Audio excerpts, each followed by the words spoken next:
Bueno, ¿qué tal, compañeros? Buenas noches. Vamos a dar unos 3 minutos, tal vez, en lo que se unen más compañeros.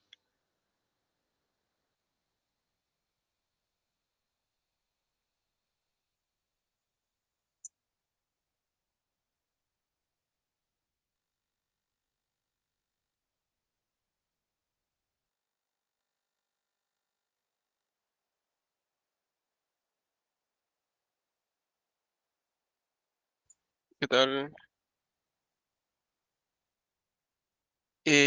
Con el tema de la prórroga, todavía no em, se la ha comentado a los ingenieros.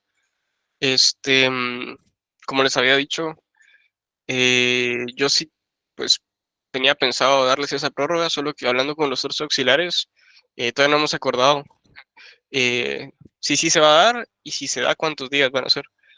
Em, Pero ustedes tengan fe, ¿verdad? Que tal vez unos días antes se confirma la prórroga y todo queda bien.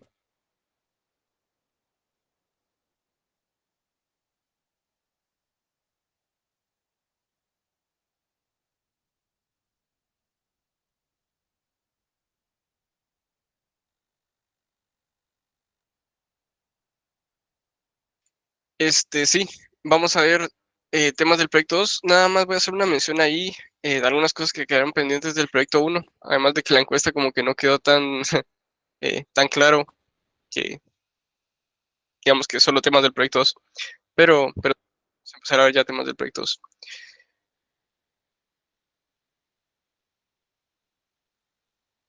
Ah, perdón, no había leído esa. Es mejor guardar la carta de la prórroga para el segundo. Eh, sí, no, porque realmente para el segundo proyecto es muy difícil que se consiga dar una prórroga. Más que nada porque el fin de semestre es el 31 de octubre, si no estoy mal. Entonces, más de esa fecha realmente no podemos hacer nada, no se puede hacer nada. No podríamos subir notas. Entonces, realmente sí estamos contra el tiempo ahí. Am, y bueno, yo creo que ya somos suficientes. ¿Es más difícil largo el proyecto 2 que el uno? Sí, por lo general sí. Me atrevería a decir que sí. Pero ahorita vamos a empezar a ver algunas cosas. Lo que me preocupaba un poquito más era el tema de cuántas clases nos quedaban, porque creo que contando la de hoy, antes de entregar el proyecto 2, nos quedarían alrededor de 5 clases. Vamos a perder el próximo viernes, no tendríamos clases. em, y digamos que dentro de 2 semanas tampoco por congresos. Em, bueno, entonces yo creo que son suficientes. Dar clases extras, sí, tal vez sí. Am, Como les digo, bueno, la clase anterior, pues, realmente fue una clase extra casi que, pero, eh, sí podríamos acordar una clase extra para ver algunos temitas ahí. Cabal. El Discord ya está creado, no tengo el link, realmente lo perdí, pero por ahí está, creo que en WhatsApp. Am, Tal vez después alguien te lo pasa. Bueno, ahora sí vamos a empezar, yo creo que ya somos suficientes. Entonces, ¿qué tal? Buenas noches, espero que estén bien. Em, el día de hoy tendríamos nuestra clase número 8. Como siempre, les dejo mis datos de contacto porque como tal me tienen que añadir a su repositorio de GitHub y a los otros dos auxiliares. Entonces ahí está mi usuario de GitHub para que me vayan añadiendo. Em, Como siempre, los invito a preguntarme por medio de los foros de Way, que es como el medio de comunicación oficial. Y ahí está mi correo también por si lo necesitan. La agenda de hoy pues es bastante sencilla. Vamos a ver unos temitas de la clase pasada. Para los que me pidieron temas de la clase del proyecto 1, pues todavía vamos a ver algunas cosas. No les voy a dar un ejemplo en código, pero les voy a dar algunas ideas para que ya terminen como de afinar todos esos detalles. Y vamos a empezar a ver un poquito de RISC 5 o RISC V. Entonces, el resumen de la clase pasada, comenzando con eso. Yo les hice un video, no sé si todos lo pudieron ver por WhatsApp, pero les hice un video como que juntando las dos grabaciones que se hicieron, digamos que la del periodo de la clase, que por ahí nos robaron tiempo los de la evaluación docente. Entonces, esas secciones del video pues las recorté para que quedara un poco más corto y uní la grabación extra que habíamos creado, donde se miraban los últimos temas de clases y objetos. Entonces, por si quieren ver la grabación completa, ahí está. A partir del minuto 1 hora con 27, pues ya empieza la segunda parte de la grabación. Por si solo les interesa ver eso, pues ahí está. Am, Entonces, básicamente, lo que vimos en la clase pasada, bueno, además de las funciones foráneas, que creo que eso sí quedó cerrado totalmente en la clase pasada, al final de la clase pues estábamos implementando lo que son gets. Los gets los podemos pensar como estas cuestiones, digamos, de obtener un valor, ya sea por medio de una función que es parte de una instancia o por medio de una propiedad de una instancia. Entonces, por ejemplo, podríamos tener esta instancia o este objeto ec que tiene el método, digamos que de clase, que es scramble, que le podemos pasar un parámetro, y también ese método, digamos que nos regresa una función, entonces le podemos concatenar otra función, de modo que también esta nos regrese un valor o ejecute una acción. En la gramática, esto lo podemos ver aquí, nos vamos a ir tal vez en esta parte, lo dejamos finalizado. Em, Está esta parte de llamadas, entonces admitimos, digamos que un valor primario que puede ser un ID, o incluso digamos que la gramática permite pues aceptar otros valores como strings o números, pero al final lo que nos interesa es que sea una variable, ¿verdad? Ya esa variable pues nos regresaría un valor de la tabla de símbolos, que idealmente pues sería una instancia. Esa instancia podría tener, digamos que, funciones dentro de ella, y también podría tener propiedades. Entonces con esta gramática lo gestionábamos. Digamos que partimos en dos esa regla, que inicialmente solo eran llamadas a funciones, pero ahora se convirtieron en accesos a propiedades con gets. Uy, perdón. Luego, lo que habíamos implementado después de los gets eran los sets, que fue donde tuvimos un poquito el problema de toda esa parte. Y digamos que los sets al final, digamos, lo tratamos distinto. A esta gramática aquí la tratamos distinta, dependiendo si es una asignación, porque si está al lado izquierdo del igual, realmente no estamos nosotros obteniendo un valor. No es como que queramos obtener el valor de mit, en este caso, de esta propiedad de mit, sino que queremos obtener eh, en dónde está almacenado ese valor y guardar uno no. Entonces, toda esta parte de aquí, hasta filling, realmente se seguiría trabajando igual porque son gets, es decir, vamos a buscar la variable breakfast, luego me regresa el valor de esa variable breakfast, idealmente sería una instancia. Dentro de esa instancia vamos a buscar la propiedad omelette, luego el omelette idealmente nos regresa otra instancia de un objeto, que idealmente también tendría la propiedad filling, y una vez llegados hasta este punto, esta última propiedad realmente no la vamos a acceder, no vamos a tener su valor, sino le vamos a poner un valor. Entonces tenemos que transformar estos nuevos gets que habíamos trabajado a un nuevo no, a un nuevo tipo de no, y en este caso le vamos a llamar set. Este nuevo set, al final, digamos que su objetivo va a ser, digamos que recorrer toda esta parte que se haya generado el árbol, todos estos gets se van a resolver primero, y una vez resueltos, vamos a setear el valor de la propiedad mit a lo que sea que esté del lado derecho al igual, que en este caso es ham, ¿verdad? Pero funcionaría de ese modo. Entonces, ¿cómo se traduciría eso en cuestión de código? Lo tenemos aquí en la parte de asignación, de hecho creo que lo tenía aquí, para que se mire mejor. Está la asignación, que anteriormente, si recuerdan, simplemente era del lado izquierdo del igual un ID, digamos que teníamos la asignación simple de una variable igual a 2, por ejemplo, pero ahora creció un poquito en complejidad, ¿verdad? Porque vamos a aceptar cosas como estas, ¿verdad? A.B.C.D igual a 2. O también esta gramática lo que nos permite es, bueno, nos permite expresiones como estas, que son A.B, siendo B una función y llamándola, igualándola a 2, pero esto ya no es válido. Entonces tenemos que hacer una validación extra ahí. Y fundamentalmente el problema que tuvimos la clase pasada es el tema de que nosotros queríamos partirlo en dos reglas. Yo tenía la idea de que se partieran dos reglas, ¿verdad? La asignación simple, que es una variable igual a 2, por ejemplo, y la asignación por medio de set, ¿verdad? Que es, digamos que, guardando el valor en una propiedad de un objeto. Pero realmente la gramática de llamada cubre estos dos casos, porque la llamada también nos regresa algo que es una referencia variable, porque la llamada realmente es una expresión. Y una expresión válida podría ser, por ejemplo, print, expresión, y la expresión que sea A, por ejemplo. Y esa A es una variable. Entonces, la gramática de llamada nos regresa una referencia variable, pero nosotros la tenemos que reescribir para que esa referencia variable no sea realmente un valor que nos regrese, sino una asignación, un nodo, digamos que clásico o simple de una asignación. Entonces, solo tomamos el valor del ID de esta instancia de referencia variable y creamos el nodo de asignación. El ACGN, pues simplemente es el valor como tal que se le está asignando, lo que está a la derecha del igual. Y luego también tenemos que hacer la validación, como les digo, de que si esto no fuera una referencia variable, entonces tenemos que validar que sí o sí nos regrese un nodo get, que sería en este caso, digamos que el de la primera expresión sería este punto D, sería como el inicio de ese punto get.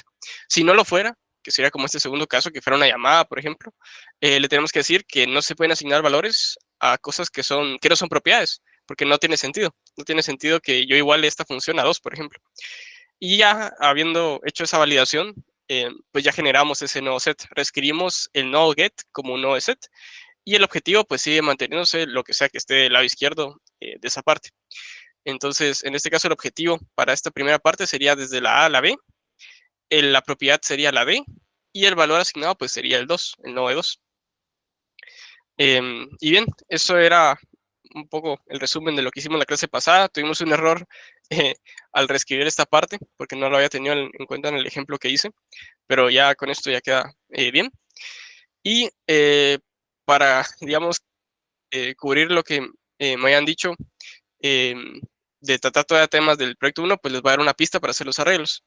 Estas asignaciones complicadas o anidadas se hacen para los structs. Sí, cabal. Digamos que los structs anidados, un objeto podría tener adentro, bueno, un struct podría tener como adentro otro struct. Entonces, se accede primero al primer struct, luego al segundo y luego una propiedad del segundo. Para eso serviría esta gramática y esta parte de los sets y gets. Y como les digo, les voy a dar una pista para hacer los arreglos. Ahí para los que no lo hayan hecho todavía, pues les puede servir esto. Entonces, como les digo, nosotros modificamos la gramática de llamada para aceptar accesos a propiedades. Pero también podríamos pensar esta gramática de accesos a propiedades para acceder a elementos de un arreglo o de una matriz.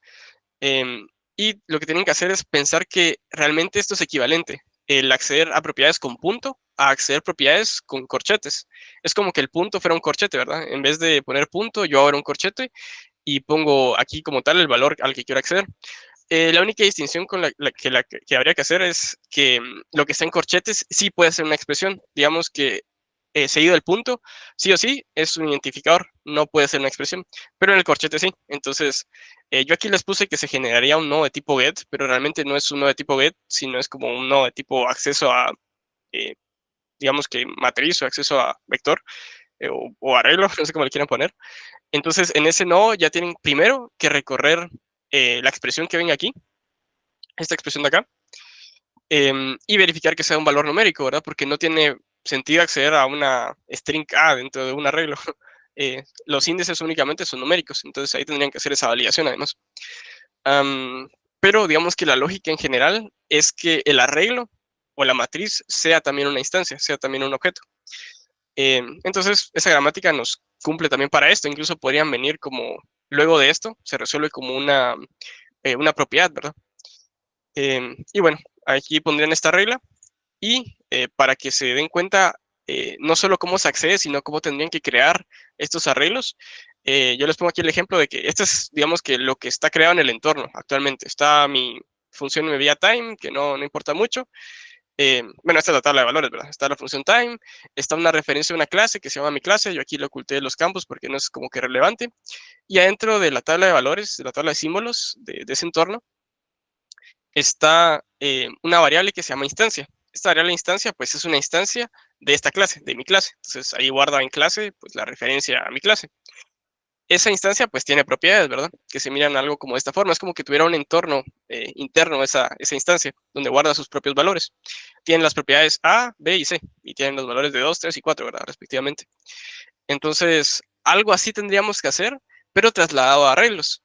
Entonces, yo podría, por ejemplo, crear de esta forma instancias. Digamos que yo creo un arreglo que va a ser una nueva instancia, recordando el código de la clase pasada. Aquí nada más haría falta pasarle la clase base, digamos, que sería la clase arreglo. Ahí ustedes la podrían nombrar como ustedes quisieran, ¿verdad? Pero yo para pues, fines didácticos, pues se los dejo así. Entonces, este arreglo tendría 3 propiedades. Bueno, no idealmente, sino en este caso, pues tendría 3 propiedades, ¿verdad? pero si se dan cuenta, las propiedades tienen un nombre numérico, es decir, son un número. Entonces podríamos decir que esta arreglo en la posición 0 tiene el valor de 1, la posición 1 tiene el valor de 2 y así, ¿verdad? Y también podría crear otro arreglo que sea también una nueva instancia, al igual que esta, y guardar nuevamente o nombrar las propiedades como valores numéricos. Y guardar del lado derecho, pues realmente podría ser cualquier valor, ¿verdad? Aquí yo le puse como un arreglo de enteros, ¿verdad? Y luego, para crear una matriz, lo que hago es, en vez de guardar un valor numérico que se nombre con 0, por ejemplo, yo guardo el arreglo 1, en este caso. Y en la posición 1, en la segunda posición, yo guardaría el arreglo 2. Entonces ya de esa forma tendría como que la matriz fuera un struct anidado, en este caso, como lo podrían pensar de esa forma, como un struct anidado. Entonces el arreglo se miraría de esta forma. Digamos que yo declarara algo como esto en mi lenguaje, un entero de 2 dimensiones, una matriz de 2 dimensiones, eh, que tiene, digamos que dentro de sus opciones, 2 arreglos internos y cada uno de esos arreglos pues tiene 3 elementos. Entonces la matriz dentro de mi entorno se miraría de esta forma. Sería una instancia, recordemos que una instancia tiene propiedades, tiene la propiedad 0 y la propiedad 1. Dentro de la propiedad 0 tendría otra instancia, es como que fuera como les digo, un objeto anidado, ¿verdad? Tendría la instancia del arreglo de este arreglo que está acá, de este primer arreglo. Y ese arreglo, pues, ya tiene también otras propiedades que están nombradas por valores numéricos y que tiene valores numéricos, en este caso enteros, ¿verdad? Y de igual forma con el arreglo número 2. Entonces, si yo quisiera acceder, por ejemplo, a matriz 0, 1, digamos que al primer elemento y luego al segundo elemento dentro de ese primer elemento que escogí, funcionaría igual que como acceder con punto, ¿verdad? Es como que yo tuviera matriz punto 0, punto 1. Pero entonces, lo que pasaría es que yo primero accedo a esta propiedad se resuelve como una instancia, y luego, dentro de esa instancia, pues ya accedo a la propiedad 1. Entonces, finalmente, pues me retornaría 2. Entonces, ese es como el hack que les doy para hacer arreglos. No lo voy a hacer porque creo que ya nos atrasamos un poquito en cuestión de temas y me interesa ver ya temas del proyecto 2, igual como lo vieron en la encuesta de WhatsApp, ¿verdad? Entonces, ahora sí vamos a pasar a temas del proyecto 2. No sé si alguien tiene alguna duda o algo que quiera hablar antes de pasar a esta parte.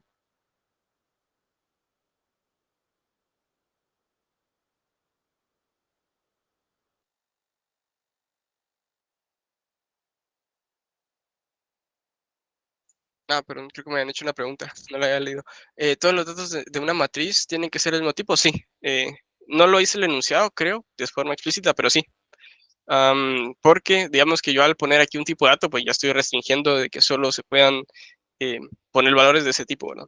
También tendrían que hacer esa validación al momento de crear, digamos que todos los elementos pues tengan el mismo tipo. Un switch es muy complicado. No, no. Lo pueden pensar como el if realmente, solo que tienen que poner el try catch, ¿verdad? Para tratar ese tema del break. Pero simplemente es como un if. Se van a evaluar matrices de tamaño mayor a 3. Si no mal recuerdo, en el archivo que les puse, sí, hay una matriz, creo, de 3 dimensiones. Ah, bueno, me dijiste mayor a 3. No, creo que no. Mayor a 3 no. Eh, Pueden tomar como referencia el archivo de calificación, bueno, de entrada que les di, que está en el repositorio. Eh, a ver si los muestro. Eh, Está aquí, pues si alguien no lo ha visto también, ya les compartí algunos archivos para que empiecen a probar. Entonces, aquí están los arreglos y creo que la que más tiene, sí es una matriz de 3 dimensiones. Ya más de eso creo que no se va a testear. Y bueno, creo que eso es todo. No sé si alguien más tiene alguna duda. Ah, ¿cómo implementar los métodos de la matriz? Eh, Realmente como aquí ya aprovecharon que esto, digamos que la matriz o un arreglo va a ser un objeto, pueden agregarle un método, así como les expliqué. Si se van aquí a la parte de instancias, perdón, creo que se llama instancia, aquí hacen un get. Entonces, primero buscan si está dentro de la tabla de propiedades justamente de esa instancia, pero la clase también guarda métodos. Entonces, si no encuentra una propiedad con ese nombre, va a buscar a la clase si tiene un método asociado con ese nombre. Entonces, solo tendría que crear, digamos que a manita, esta clase, que sería la clase arreglo, o no sé cómo le quieran poner. Y aquí definir como tal el método de, no me acuerdo qué métodos existen, creo que uno es indexOf, pero podrían hacerlo también, digamos, como que a manita, insertándolo aquí, ¿verdad? Dentro de esa clase.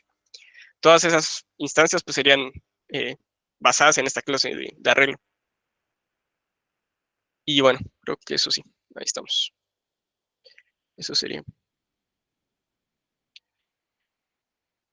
Entonces ahora sí pasemos a temas del segundo proyecto. Entonces les voy a dar una introducción a RIS 5. Creo que en la clase pasada ya, bueno, en la clase pasada no, en la clase eh, magistral de este martes creo que ya empezaron a ver esos temas. Entonces ya vamos, sí, cabal, serían métodos quemados. Entonces ya podemos empezar a ver eso también. Entonces, para empezar, tenemos que tener claro, antes de ver qué es RISC-V, ver qué es RISC de forma general, digamos. Y digamos que existen dos enfoques al momento de diseñar procesadores. El primero de ellos es Reduced Instruction Set Computing, que es RISC, y el segundo, pues, es Complex Instruction Set Computing, que es CISC. Entonces, el primer enfoque de ellos, el RISC, es radicalmente opuesto al otro, porque al ser un set reducido de instrucciones, lo que se nos dice es que estas instrucciones van a ser más simples, digamos, no vamos a tener como tantas al momento de programar, es decir, es más difícil programar en una arquitectura RISC que en una CISC, porque en una RISC pues es limitado el número de instrucciones, tenemos que hacer como más cosas o conocer más a fondo la arquitectura del procesador para terminar con los mismos resultados que tendríamos con una arquitectura CISC. Pero lo bueno de esto, digamos que perdemos en esa parte de qué podemos hacer nosotros como desarrolladores, pero ganamos en otras cosas como la eficiencia energética. Digamos que al ser instrucciones más simples, los diseños de los procesadores pues son más reducidos eh, y son mejores en cuestión energética. Entonces es por eso que nosotros miramos muy presente este enfoque en arquitecturas como lo son ARM, que es la arquitectura que, por ejemplo, tienen los teléfonos. Si ustedes, por ejemplo, compararan la batería en cuestión de tamaño, de volumen, y a lo que puede rendir, digamos, cuánto les dura esa batería de un teléfono comparada a la batería de una laptop, por ejemplo, muy seguramente sea un procesador con arquitectura CISC o con enfoque CISC. Si es Intel, por ejemplo, el procesador es una arquitectura x86, entonces está basada en CISC y por lo tanto, pues es menos eficiente energéticamente. ¿Qué tanto del proyecto 1 se usa en el proyecto 2? Realmente utilizarían toda la gramática. Digamos que la gramática ya la tienen generada. Ahora, todos los métodos de visit, por ejemplo, sí son distintos. Eso sí cambia, digamos que totalmente. Es por eso que también es un proyecto 2 y no una fase 2, ¿verdad? Sí es bastante distinto. Pero ahorita lo vamos a ir viendo un poquito más. Va. Entonces, nada más eso, de que RISC es más eficiente energéticamente y por eso está presente en dispositivos móviles o dispositivos embebidos, dispositivos de IoT, por ejemplo, o incluso ahora las nuevas Macs, las que tienen los procesadores Silicon, pues están basadas en RISC. Y es por eso que si ustedes utilizan una Mac de las nuevas, se van a dar cuenta de que les dura mucho la batería, justamente por este tema o este enfoque inicial al momento de diseñar el procesador. ¿En qué lenguaje vamos a programar el proyecto 2? Es en JavaScript, eso sí no cambia. Digamos que todas las tecnologías y toda la base, incluso el editor, lo van a reutilizar, ¿verdad?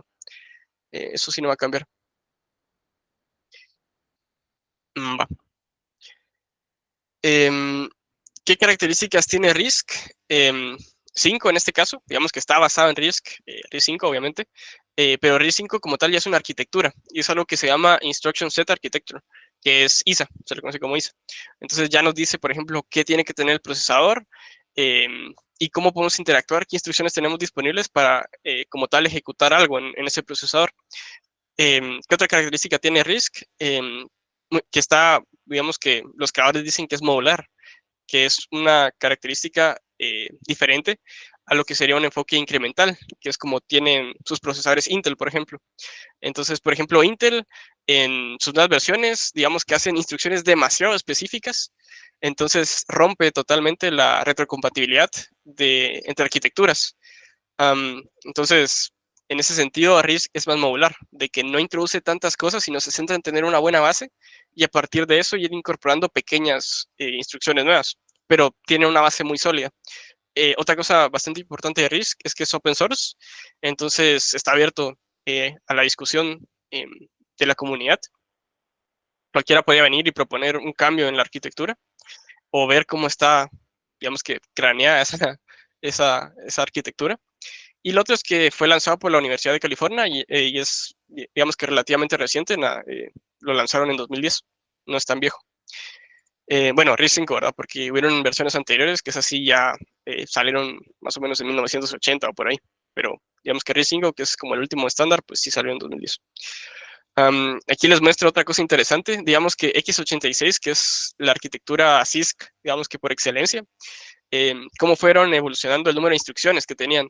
Digamos que en 1978 tenían 80 y en 2014 ni siquiera está actualizado lo último, ya tenían 1338.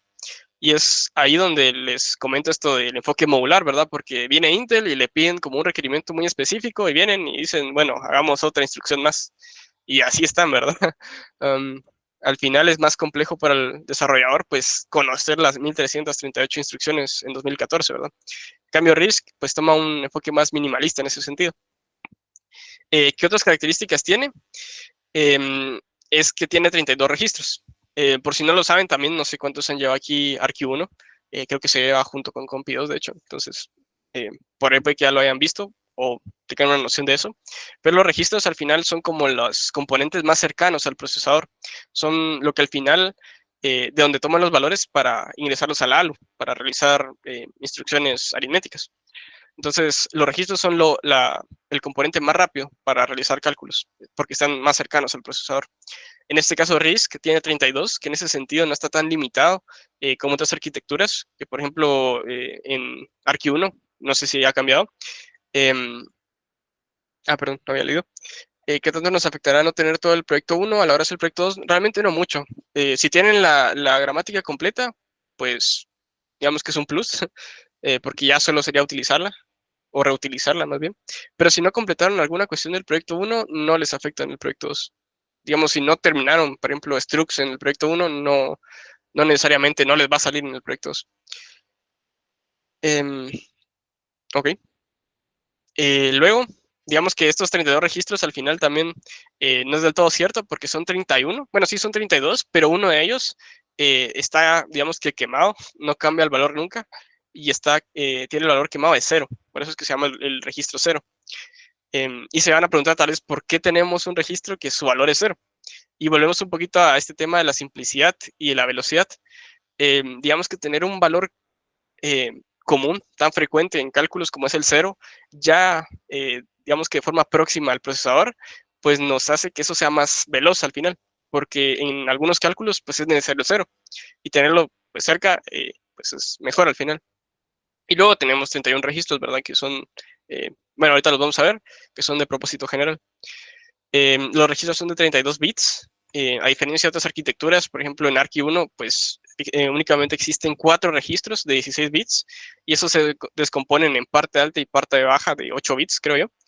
Entonces, esta arquitectura no está tan limitada en número de registros y en capacidad dentro de ese mismo registros. Otra particularidad de RISC-V es que sus instrucciones son de 3 operandos. En MASM, que es lo que se mira en Arqui1, se van a dar cuenta que solamente tienen 2 operandos. Digamos, yo sumo algo, AX más BX, y si no mal recuerdo, por ejemplo, el resultado de eso me lo guardan a X. Acá no es necesariamente así. Yo le puedo decir que me opere el registro, no sé, X1 y X2, y me guarde el resultado en X3. Entonces yo le estoy especificando 3 operandos. Y es útil también, ahorita lo vamos a ver en otras cuestiones. ¿Qué registros tenemos disponibles? Como les dije, son 32. En este caso son 32 enteros, pero dependiendo del dialecto, creo que se llama, de RISC, pues tenemos disponibles también algunos registros de punto flotante, que son estos de aquí abajo. Pero los más importantes, digamos que de aquí, de esta primera parte, que son los enteros, son estos. Digamos que los registros están numerados desde el X0 hasta el X31, pero por conveniencia, pues se les pone un nombre más real, digamos, de lo que hacen.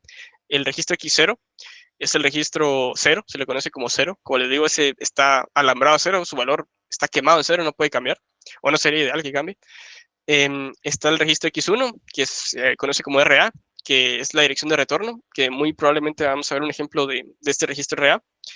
Y nada más sirve para almacenar como a qué dirección tiene que regresar luego de una instrucción ret. Es bastante útil en tema de funciones, ¿verdad?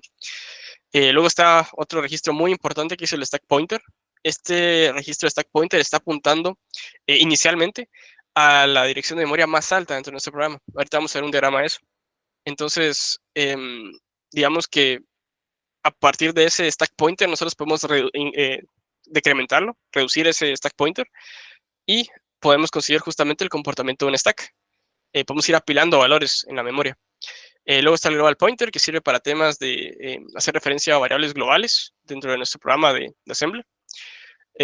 Está el registro TP, que es para tema de hilos. Aquí hay 3 registros temporales. Desde el T0 al T2 lo podemos utilizar. Está este, que es el frame pointer, pero también se le conoce o se utiliza para como save register. El save register lo que es digamos que entre llamadas a funciones, pues nos conviene como que guardar valores intermedios para que no se pierdan, digamos, al momento de pasar de otro marco de llamada. Pero eso lo vamos a ver tal vez ya más en temas de funciones, ¿verdad? Luego están algunos registros para pasar argumentos a funciones y no únicamente nos sirven para mandarle argumentos, sino para recibir valores de retorno en este caso. Entonces está desde la 0 hasta la 7. Lo vamos a utilizar para justamente mandarle valores. Aquí hay otros registros de tipo save register y aquí hay otros registros de tipo temporal.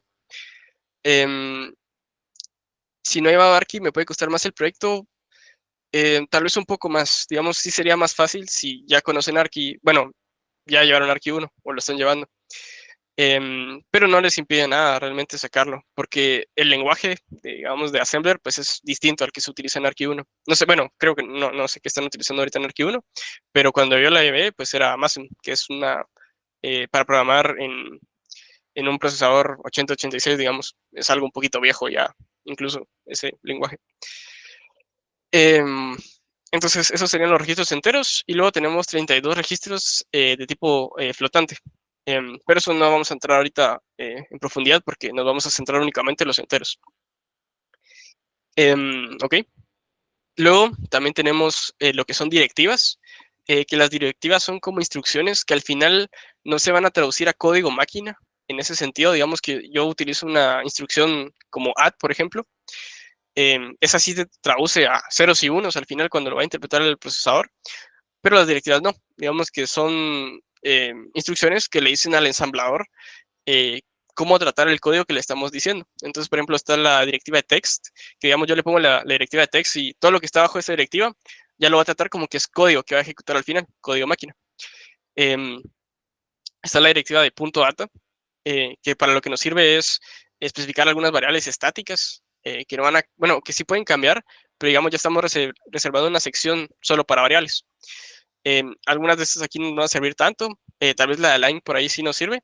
La directiva de line para lo que nos sirve es para decirle que las instrucciones van a tener, digamos que van a ser múltiplos, sus direcciones de memoria van a ser múltiplos de 2 a la n bytes, que siendo n el parámetro que le ponemos aquí.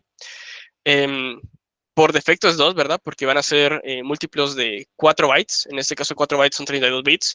Y no se los mencioné antes, pero cada instrucción dentro de esta arquitectura pues es de 32 bits. Eso de que tenga 32 bits de longitud la instrucción, pues también nos limita un poco en cuántas instrucciones podemos tener al final. Pero bueno, no vamos a entrar en detalles tan técnicos. Está la etiqueta de global, por ejemplo, que sirve para hacer como referencia a un elemento de otros archivos, entonces está creado a nivel global. Y aquí hay otras directivas que son más útiles a nivel de declaración de tipos de datos. Por ejemplo, realmente en Assembler no existen las strings como tal. Bueno, digamos que no se traducen como de forma tan directa como en un lenguaje de alto nivel, como en JavaScript, por ejemplo, sino que tenemos que utilizar esta directiva para que esta cadena pues se traduzca algo equivalente en ceros y unos, ¿verdad? En algo que pueda guardarse en memoria, porque en memoria solo guardamos ceros y unos. O en este caso, bytes, ¿verdad? Lo más pequeño que podemos guardar son bytes, ni siquiera bits. También podemos especificar en memoria un valor de tipo byte, que en este caso es de 8 bits. También otra directiva para guardar valores de 16 bits, que es la de .half. También otra para guardar una palabra, se le conoce como palabra. En este caso, la palabra en esta arquitectura tiene 32 bits de longitud, entonces es como que yo guardo 32 bits así seguiditos en memoria. Y también puedo utilizar el de double word o D-word, que es de 64 bits. Entre otros que no vamos a utilizar tal vez de forma tan frecuente o no lo vamos a ver ahorita en este laboratorio, están los de float, que es para almacenar números de punto flotante. En este caso es de precisión simple, que son de 32 bits. No tenemos tanta precisión como lo tenemos en un lenguaje, digamos que de alto nivel, pero podemos utilizar también el double, que el double es pues de doble precisión, entonces tiene 64 bits de precisión. Si se recuerdan, por ahí vimos ese tema de digamos que la notación o el estándar de punto flotante de la IEEE. Y luego aquí otras directivas que no vamos a estar utilizando, pero se las dejo ahí por si las quieren investigar. Vamos a ver cómo está estructurado a nivel de memoria nuestro programa. Digamos que el sistema operativo al final, cuando vaya a ejecutar esto, pues nos va como que a asignar una sección de memoria. Entonces, para nosotros va a empezar en 0. Y digamos que aquí va a empezar a declarar algunas cosas propias del ensamblador que le son útiles para, digamos que gestionar todo el programa. Eso realmente no nos interesa. Luego el text, esta sección es donde está como tal nuestro código que va a ejecutar, porque en algún lado se tiene que ejecutar, ¿verdad? En algún lado se tiene que guardar. Luego está esta parte de static data, que si se recuerdan está la directiva de data. Entonces, por ejemplo, si yo declaro una variable utilizando esta directiva de data, se va a guardar en esta sección de static data en memoria. Y luego está el stack pointer. Digamos que esta sección pues está libre inicialmente, digamos no tiene ningún valor guardado en esa sección. Pero la dirección más alta, es decir, la última, la que puede acceder a nuestro programa, está almacenada en el stack pointer, que es este registro aquí, el SP. Entonces, yo podría empezar a guardar valores, digamos que al inicio, bueno, realmente sería al final de nuestro programa, al final de la memoria que tiene disponible nuestro programa. Luego yo decremento el stack pointer, es por eso que cuando vayan a ver en el ejemplo, estoy restando posiciones de memoria para que el stack crezca para arriba, digamos, bueno, para abajo en este caso, se expanda para abajo. Y entonces por eso tengo que decrementarlo, ¿verdad? Entonces yo decremento, por ejemplo, 4 bytes, entonces ya guarda algo de 32, de 32 bits. Decremento 4 bytes, que sería el equivalente a 32 bits, y luego aquí ya podría guardar un nuevo valor. Y así es como, digamos que simulo el comportamiento del stack, ¿verdad? Voy apilando cosas una sobre otra. Y luego también está esta sección de data dinámica, que muy seguramente ustedes lo han escuchado como el heap. El heap al final, pues ahí es una sección de la memoria donde se van a almacenar, digamos que información que se va generando en tiempo de ejecución. Digamos, yo creo un objeto y la referencia a ese objeto no es como que se elimine luego de que yo termine de llamar a una función, sino que puede quedar como de forma persistente en la memoria y yo lo puedo recuperar en otro punto. Entonces, al momento de yo crear ese objeto, pues lo estoy creando en el heap. O por ejemplo, las strings como tal, pues tienen un valor dinámico. Al final no sé qué longitud va a tener esa string inicialmente. Entonces no me conviene tanto guardarlo en el stack porque yo no puedo deshacer de eso tan fácil. Sino me conviene más simplemente guardar en el stack la dirección de memoria en el heap de esa string y posteriormente en el heap ya guardar como tal cada carácter, ¿verdad? Porque imagínense, yo tengo tremendo párrafo, tremenda Biblia guardada en una string, me conviene más guardarlo en el heap porque esa parte es dinámica. Yo la puedo deshacer como que más fácilmente. Bueno, pasando al tema de instrucciones, existen 6 tipos de instrucciones en RISC 5. La primera de ellas es la de tipo R, que hace referencia a que únicamente sus operandos van a ser registros. Entonces, si por ejemplo miran una instrucción como add, esa es de tipo R. De hecho, vamos a ver aquí, yo les dejo el link de este manual. Aquí abajito están como una cheat sheet de todas las instrucciones que están en RISC. Y se dan cuenta, por ejemplo, está aquí una instrucción aritmética que es la de add, es de tipo R. Entonces, eso me dice a mí que todos los operandos de esta parte simplemente van a ser registros. Tanto el resultado como los dos operandos que se van a sumar van a ser registros. Y aquí hay que hacer una distinción bastante importante porque hay instrucciones de tipo I que me permiten como que jugar con valores de tipo inmediato. ¿Y qué es un valor de tipo inmediato? Es como que yo le sume, por ejemplo, al registro, no sé, SP, al stack pointer, le sume 4. Ese 4, esa constante 4, es un valor inmediato. Entonces, así como existe la instrucción add de tipo R, existe la versión inmediata de esa instrucción. No pasa esto con todas las instrucciones, pero me permite a mí, por ejemplo, guardar el resultado en un registro, pero ese resultado se calcula en base al valor de un registro y al de un valor inmediato. Entonces yo le puedo poner, por ejemplo, aquí SP, que le sume 4 y que me lo guarde en el T0, por ejemplo, en el registro temporal 0. Entonces está este tipo de instrucción. Luego están los stores, que estos hacen referencia más a guardar datos en memoria. Podemos encontrar algunos, a ver si lo encuentro por aquí. Algunos como el store byte, que yo puedo guardar un byte, puedo guardar la mitad de una palabra, que serían 16 bits, o puedo guardar una palabra, LSW, guardar como 32 bits, así seguiditos, o sea, 32 bits, ceros y unos seguiditos, 32, en la memoria. Entonces, bueno, de esas vamos a hablar un poquito más adelante. También están los branches, que se refieren a todas estas instrucciones que son condicionales realmente, que son de control de flujo. Entonces están algunas como estas, que es el igual. Bueno, digamos que el igual en cuestión de comparación, ¿verdad? No de asignación. El igual, el distinto, el menor, el mayor igual, y estas dos opciones que son un sign, pero estas no nos interesan tanto. Y están estas 4 instrucciones básicamente. Luego tenemos otras instrucciones que son de tipo unsigned. Como se dan cuenta aquí, esta tiene una U al final. Bueno, esta no parece que sea de tipo unsigned, pero si lo miran por ahí, alguna instrucción que termina en U, muy seguramente haga referencia a esto, que van a trabajar con valores que no tienen signo, entonces se llaman unsigned.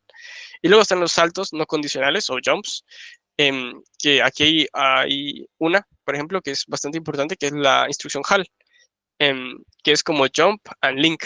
Entonces va a saltar a una dirección de memoria, va a almacenar la dirección desde donde saltó y la va a meter en un registro. Eso ahorita vamos a ver un ejemplo también. Entonces, esos serían los 6 tipos de instrucciones. Y aquí les dejo una guía. Este es un libro bastante bueno por si quieren empezar a leer un poquito acerca de RISC. Aquí hay bastantes, digamos que particularidades del lenguaje. Pueden empezar a aprender cómo funciona el lenguaje ensamblador. Bueno, entonces vamos a ver algunas instrucciones también que van a servir a lo largo de todo esto. Está la básica de add, que esta, si se recuerdan, es de tipo R, entonces solo sirve para registros, no sirve para sumar valores. Está la de multiply, para multiplicar valores. Está la de deep, aquí dice divide, que es para dividir. Entonces yo tengo 2 registros y me guardo el cociente en este registro RD. Está el add immediate, que es de tipo I, entonces se escribe como add, termina en I, entonces yo puedo especificar un valor inmediato. Está load word, que se aparece como que es de registro inmediato, que es de tipo inmediato, perdón, pero al final sirve para, digamos que cargar un valor de la memoria a un registro. Y por el contrario está el de store word, ¿verdad? Este es de tipo S, tipo store, que yo guardo un valor de memoria. Este carga un valor de memoria a un registro y este lo hace al revés, ¿verdad? Carga de un registro a memoria. Y luego están 2 instrucciones que realmente no son instrucciones como tal, no se conocen como instrucciones, sino son pseudo instrucciones. Porque digamos que esto al final las va a tomar el ensamblador y las va a traducir a instrucciones más sencillas. Y está esta que es LI, como de load immediate, entonces va a cargar un valor inmediato en un registro. Pero realmente esto se va a traducir a algo más sencillo. Tal vez vamos a ver cuál es la equivalencia a esta instrucción. Y luego también está otra instrucción que se llama load address, que sirve para guardar en un registro una dirección de un símbolo que hayamos definido, por ejemplo, en la directiva data, que nos va a servir para hacer nuestro hola mundo. Entonces, no solo existen estas pseudo instrucciones, sino hay otras más. Aquí les dejo una tablita de cuáles hay. Vamos a utilizar, por ejemplo, esta de red, que sirve para retornar a la dirección desde donde se saltó. Y bueno, ahí estaríamos en esa parte con las subinstrucciones. Ahora sí, vamos tal vez a empezar a hacer un hola mundo para irnos introduciendo a RISC-V y vamos a estar utilizando este simulador que se llama Ripes, Ripes.me. Entonces, aquí se pueden meter Muy seguramente, no se los puedo confirmar al 100%, pero vamos a estar utilizando este mismo simulador para la calificación. Entonces, digamos que lo que hace el proyecto 2 es tomar el código fuente, traducirlo a RISC-V, vamos a copiar la entrada y la vamos a pegar aquí. Digamos que la parte de ejecución ya está totalmente desligada de su proyecto, sino que únicamente con lo que generó su proyecto, lo vamos a pegar aquí y eso va a ejecutar. Entonces, bueno, vamos a empezar a hacer algunos ejemplitos sencillos aquí. Uy, no me había dado cuenta de esto del tamaño, entonces espero que se llegue a ver todo. Aquí está el procesador, de hecho, si quieren ver cómo funciona también este tema de la arquitectura del procesador. Pero bueno, vamos a hacer uno a la mundo. Entonces voy a tener aquí nada más mi referencia, por si me confundo, porque es bastante complicado confundirse aquí en ensamblador. Ok. Perdón. Me estaba leyendo las preguntas. Espero traducción, sí. Al final no van a ejecutar nada. Ustedes no van a calcular nada. Digamos que ustedes tienen 1 más 2, ya no lo calculan como 3, sino que generan el código equivalente para que lo calcule, en este caso, RISC o este simulador. Espero traducción, cabal. ¿Optimizaciones no vienen? No, en este caso no, porque digamos que sería ideal optimizar el programa, pero pasando por una representación intermedia, no directamente optimizar desde código máquina, porque este ya es código máquina. Entonces, convendría antes, tal vez podemos discutir de eso en la próxima clase, pasar por algo como código de 3 direcciones, ¿verdad? Que es una representación un poquito más flexible y que permite o da lugar a optimizaciones, pero no, en este proyecto 2, seguramente a un 99%, no van a venir optimizaciones. Entonces, no se preocupen tanto si su código no es tan eficiente, pero que lo importante es que cumpla, ¿verdad? Con lo que tiene que hacer. Ok, ahora sí pasemos a el hola mundo. Entonces, vamos a utilizar aquí una directiva para empezar a declarar nuestra string, porque esa string, como tal de hola mundo, tiene que vivir en algún lado, ¿verdad? Tiene que vivir en la memoria. Entonces la vamos a guardar gracias a la directiva data en esta parte estática, si se recuerdan. En esta parte estática va a vivir nuestro hola mundo, nuestra string de hola mundo. Entonces le vamos a poner que vamos a guardar un valor de tipo, bueno, primero le vamos a nombrar, y cómo nombramos un elemento, un símbolo dentro de nuestro lenguaje, lo hacemos escribiendo, por ejemplo, mensaje, 2 puntos. Entonces esto se convierte en una etiqueta, es como un valor rastreable dentro de nuestro lenguaje. Es como declarar una variable, ¿verdad? Es como nombrar una variable. Pero al final esto se convierte en una dirección de memoria y pues podemos como que tratarlo ya dentro del lenguaje ensamblador. Entonces vamos a guardar en MSG o lo que sea que esté en esta dirección de memoria, una string. Entonces usamos la directiva de string. Y luego ya podemos poner normalmente con comillas dobles nuestro mensaje, ¿verdad? Hola mundo. Bueno, vamos a ponerlo solo así. Luego vamos a especificar el código como tal que va a ejecutar nuestro programa. Entonces eso lo hacemos con la directiva text. Si se recuerdan, aquí se va a guardar en text. Es una sección de memoria únicamente reservada para el código que se va a ejecutar. Aquí opcionalmente yo le podría poner una etiqueta de main, como para que sea ordenado nuestro programa, decir, aquí es el main, aquí empieza nuestro programa. No es necesario realmente, pero sirve para, digamos que, ciclos, ¿verdad? Hacer referencia a una línea. Al final, cuando yo pongo una expresión de este tipo, yo estoy como que haciendo referencia a esta línea, a la línea 7. Entonces yo puedo volver a la línea 7 en cualquier otro punto con un salto. Perdón, no había visto esa pregunta. ¿Por qué este código de 3 direcciones se tiene que usar en un simulador? No se puede ejecutar normal. Bueno, ahí me perdí también yo con la pregunta. Como tal, no vamos a utilizar código de 3 direcciones. Vamos a utilizar lenguaje ensamblador, que es RISC-V. Código de 3 direcciones es una representación intermedia del código. No es directamente esto de RISC. Digamos que en ese sentido no tiene tanto que ver con esta parte. Pero si no, tal vez cuando hagamos el ejemplo ya de la calculadora, que espero nos dé tiempo a hacer una calculadora sencillita, lo van a ver. Digamos que vamos a tomar como tal la salida y lo vamos a pegar acá. Pero al final lo que termina corriendo el simulador es RISC, es código en ensamblador, no código de 3 direcciones. Ok, entonces sigamos. ¿Qué es lo que tenemos que hacer ahora para imprimir? Porque aquí tenemos una consola, si se dan cuenta, y yo aquí les voy a dar como el truco. de que en esta parte de help, en esta como ventanita de help, existe algo que se llaman system calls. Estas son llamadas como tal al sistema operativo, entonces el sistema operativo como que toma el valor de esos registros de alguna forma y se encarga de hacer lo que le toque, ¿verdad? Entonces podemos imprimir una string. Si se dan cuenta, tenemos que guardar en el registro A7 el valor de 4 y aquí nos dice que en el registro A0 guardamos la dirección de inicio de nuestra string. Digamos que sería la dirección donde empieza, donde está esta H de hola mundo. Entonces, yo lo que tendría que hacer primero es cargar la dirección en A0 de donde empieza mi mensaje. Entonces, vamos a volver aquí y se van a dar cuenta que existe esta instrucción de LA o load address. Entonces, yo cargo con LA, en este caso, en mi registro A0, un símbolo. Aquí está el símbolo, ¿verdad? ¿Qué símbolo voy a cargar? Mi mensaje. Entonces, yo en el registro A0 ya directamente tengo la dirección donde inicia mi string. Ahora, ¿qué tengo que hacer? Si se recuerdan aquí, en la system call tengo que guardar el valor de 4 en el registro 7. Entonces yo puedo utilizar una pseudo instrucción como LI, load immediate, cargar un valor inmediato a este registro. Entonces yo voy a cargar en A7 el valor de 4, en este caso, que es para utilizar esta syscall. Si vienen de Archi1, tal vez les vaya a sonar más el tema de interrupciones, que es muy similar, ¿verdad? Solo que aquí, pues, no, creo que en Archi1 se usa int, o no me acuerdo, pero aquí se usa otra cuestión que es ecall.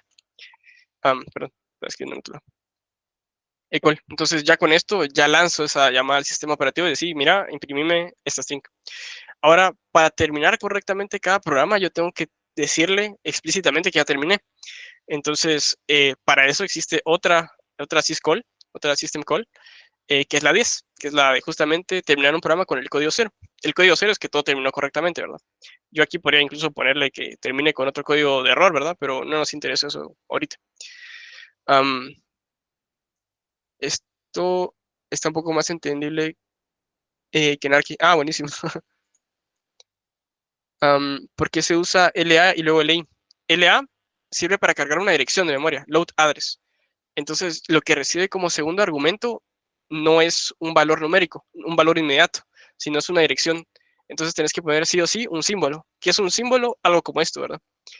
Porque este MSG lo que está guardando realmente es la dirección donde empieza mi string, donde empieza esta H. Y en cambio, LI es para cargar un valor inmediato, load immediate, guardar un valor inmediato en un registro. Entonces, un valor inmediato en este caso sería 4.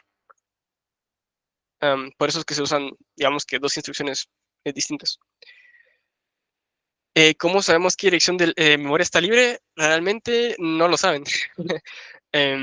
Digamos que ustedes tienen que llevar como sus punteros de forma correcta. Digamos que el stack pointer, si se dan cuenta aquí, el SP, bueno, el SP está más arriba, el SP tiene una dirección bien grande, porque si se recuerdan, está, digamos que en la memoria, en el punto en la dirección más alta de nuestro programa. Entonces, ustedes tienen que decrementarlo correctamente para saber que si ustedes lo decrementan, digamos que yo guardo un valor en la posición actual del SP, ¿verdad?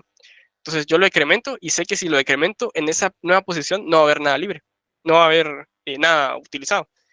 Pero digamos que depende de ustedes como que llevar ese control de en qué posiciones están libres. Porque si yo decremento, digamos que el stack pointer nuevamente, digamos yo guardé algo aquí, ¿verdad?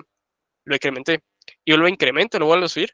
En esta dirección yo tenía algo escrito, ¿verdad? Si yo vuelvo a escribir ahí, lo perdí totalmente. Entonces yo tengo que estar consciente de en dónde estoy escribiendo, en qué valor está mi puntero de, de memoria. ¿LA tiene un límite de entrada? No, no, no, no. ¿Por qué no tiene un límite de entrada? Porque este símbolo realmente es una dirección de memoria. Es un valor de 32 bits. No te está dando el valor de la string. Digamos que aquí no están, aunque la string tenga longitud de 1000 caracteres, aquí solo se está cargando la dirección de dónde empieza, no el valor de toda la string como tal. Lo que sí te podría preocupar un poco es, digamos que si la string es muy alta, bueno, muy alta, muy, muy grande, te salgas del límite que le dieron como a tu programa para guardar información estática, ¿verdad? Porque solo puede vivir en esta sección de static data. Pero no se preocupen mucho de esa longitud, ¿verdad? Al final es algo que nos da el sistema operativo. Bueno, entonces yo aquí ya hice una syscall para imprimir la string. Y ahora voy a llamar a otra syscall para terminar mi programa. Si se recuerdan, tengo que guardar en A7 el valor de 10. Entonces es muy similar a esto, ¿verdad? Yo cargo un valor inmediato en A7. Ahora ya no va a ser 4 porque esa es otra syscall que no me interesa ahorita, sino es la 10. La syscall de 10. Uy, no sé por qué no me deja escribir. Ahí está. La de 10 sirve para terminar mi programa. Entonces yo cargo esto y hago un equal, terminé correctamente mi programa. Ahora, si yo ejecuto, yo le doy aquí en ejecutar, ya me imprime en consola o la mundo. Y lo chilero de este simulador es que ustedes pueden ir como que paso por paso, ¿verdad? Sí, 4 corresponde a la llamada a imprimir. Aquí aparece qué valor corresponde a qué syscall, ¿verdad? Digamos que si yo pusiera un 1 en vez de un 4, yo imprimo pero un entero. Entonces tengo que cerciorarme que en A0 esté el valor de un entero, no el valor de una dirección de memoria, como en el caso de la string. Porque aquí es la dirección y aquí es un valor como tal. Pero sí, al final este número de esta primera columna es como el número de instrucción de syscall que se ejecuta. Yo aquí para salir ejecuté la 10. Imprime el valor guardado anteriormente. Sí, bueno, imprime el valor guardado en A0. Para esta syscall tenés que guardarlo en A0. Si no está en A0 o tenés otro valor random ahí en A0, pues te va a imprimir lo que encontré en esa dirección, ¿verdad? Pero si quieres imprimir lo que necesitas, pues sí tienes que guardar como tal este símbolo acá. ¿Cómo sabes? ¿Cómo sabes qué valor de A utilizar? Bueno, me imagino que te referís a esto, ¿verdad? Porque aquí me lo hice, como que me da el chivo, ¿verdad? Tengo que guardar en A7. Si no, aquí me dice, guardar en A0 el valor del punto flotante. Si quiero imprimir un carácter, en A0 tengo que guardar este valor de un carácter. No vamos a utilizar tantas, siento yo, syscalls, pero ahí están, ¿verdad? Digamos que las más sencillas son estas, ¿verdad? Estas primeras 4. Y por lo común es A0 para guardar, para mandar parámetros. Ya cuando ustedes hagan su programa, pues ya ustedes pueden decidir qué registros utilizar. Lo común es utilizar registros temporales, ¿verdad? Porque, digamos, es algo que yo guardo en el registro temporal y luego lo descarto, no me importa si se pierde. Es como para hacer un cálculo intermedio. Pero bueno, ahí no se preocupen, vamos a irlo viendo poco a poco. Va, entonces ya hice mi hola mundo. Vamos a hacer tal vez algo un poquito más complejo. Vamos a hacer una suma. Entonces, ¿cómo trabajaría yo con una suma? Digamos que voy a borrar todo esto, ya no me hace falta, ni siquiera me hace falta especificar la directiva data, si es que no voy a utilizar esta sección de acá, no me hace falta especificar la directiva data. Entonces yo lo que voy a hacer aquí es sumar dos números, simplemente una suma de dos números. ¿Cómo sumo dos números? Primero tengo que cargar los valores de esos números a un registro, porque únicamente yo puedo operar entre registros. No puedo operar dos valores inmediatos, por lo menos tengo que tener un registro. Entonces voy a guardar en el registro del temporal 0, por ejemplo, realmente puede ser cualquier registro. La cosa es que si ustedes guardan algo en ese registro y tenían algo anteriormente que les servía, pues lo van a perder, ¿verdad? Pero entonces yo voy a utilizar el temporal 0, voy a sumar, por ejemplo, 10, entonces voy a cargar el valor inmediato 10, voy a cargar en T1 el valor inmediato 20, por ejemplo, y luego voy a hacer una suma. Entonces, como son dos registros donde está almacenado, yo puedo utilizar la instrucción add y no addi, porque addi sería sumar un registro con un valor inmediato. En cambio, si yo solo pongo add, yo pongo aquí en los operandos 3 registros. ¿Dónde lo quiero guardar? Lo puedo guardar en T0 incluso, o lo puedo guardar en T2, por ejemplo. Y voy a operar T0 más T1. Entonces ahí ya tengo sumado T0 más T1 y me lo guardo en T2, pero aquí puedo poner también tranquilamente T0, ¿verdad? Realmente no importa. No leí ahí. Se parece mucho a RM. Utilizaron ARM en vacas. Lo cambiaron entonces. Sí, digamos que al final las operaciones básicas, pues sí, como que no cambian mucho en cuestión de otros lenguajes de assembly, ¿verdad? Pero sí, es bastante parecido. Ok. Entonces ya sumé los dos valores. Ahora tengo que imprimirlo, ¿verdad? Si se recuerdan, nuevamente vamos aquí a las syscalls. Yo puedo imprimir un entero guardando en A711 y en A0 guardo el valor. Aquí es el valor, no la dirección, el valor donde está ese resultado. Entonces, yo el resultado puse aquí en T2. Podría hacer esto y guardarlo en A0. Entonces ya no tengo que hacer otra instrucción más. Pero digamos que yo lo guardo en T2, ¿verdad? Y luego yo puedo mover como que el valor de un registro a otro. Entonces eso lo hago con la instrucción de MB, que es move. Entonces yo guardo en A0 lo que estaba en T2. No me lo quita de T2, bueno, creo que no lo quita de T2, sino que simplemente como que lo copia en A0. Aquí también tenemos otras alternativas, ¿verdad? Eh, que es bastante útil. Por ejemplo, yo podría utilizar la instrucción add nuevamente. Entonces yo guardo el valor de A0, el valor de esta operación en A0. Yo puedo utilizar el registro 0, como sé que ahí hay un 0, digamos, el 0 es neutro en la suma, ¿verdad? Entonces yo puedo poner aquí el T2 y es como 0 más T2, guardármelo en A0. Y eso es equivalente a guardar T2 en A0. Estas dos formas son equivalentes, ¿verdad? Solo para que sepan que existen como más alternativas. Ok. Gracias, Ax, por cargarme en compi. Te amo, Ax. ARM en RISC 5. Es un RISC V. Ah, sí. Yo la verdad que no utilizaba ARM, pero... Ah, bueno, sí, está basado en RISC. Sí, sí. Definitivamente está basado en RISC porque es al final lo que utilizan los teléfonos, ¿verdad? Um, pero no es un RISC 5, sino es RISC. Porque digamos que RISC es la arquitectura o el ISA y RISC, así a secas, pues solo es el enfoque, ¿verdad? Pero sí, sigamos. Va, entonces ya sumé y ya guardé en A0, me falta cargar en A7, si recuerdan, el valor de la syscall. Entonces en la syscall tengo que guardar un 1 para imprimir un entero. Entonces ya con eso, guardo aquí 1, llamo a mi syscall con ecall y ya lo puedo terminar correctamente, terminar mi programa correctamente, cargando en A7 un 10, si no me recuerdo, y un ecall. Entonces si yo hago esto aquí, pues ya me imprime el resultado de 10 más 20, ¿verdad? 30. Eso es bastante sencillo, ¿verdad? Pero eh, para empezar está bien. Em, el syscall de salida.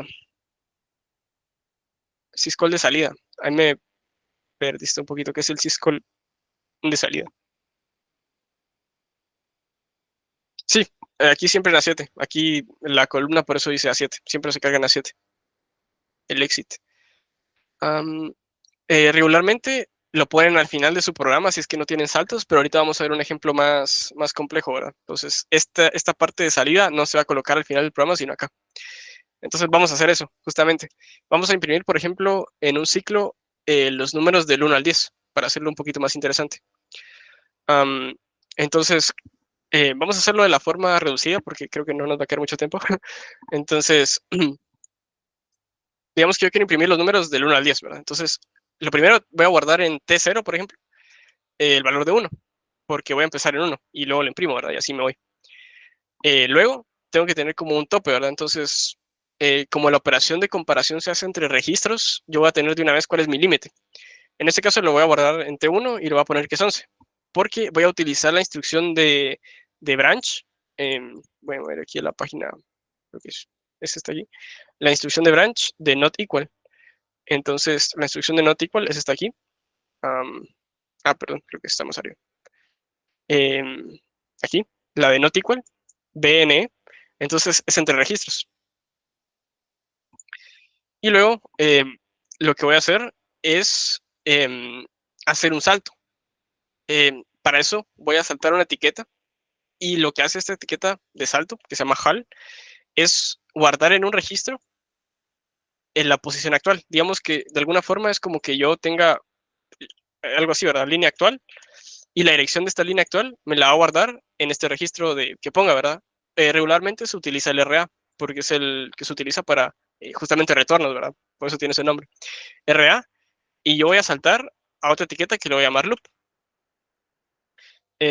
Realmente esto de poner línea actual no lo tengo que poner explícitamente, sino ya con poner HAL, ya automáticamente esta línea 7 como que se taguea, o se le asigna una dirección de memoria y me la guarda en RA para que yo después pueda volver cuando haga un ret.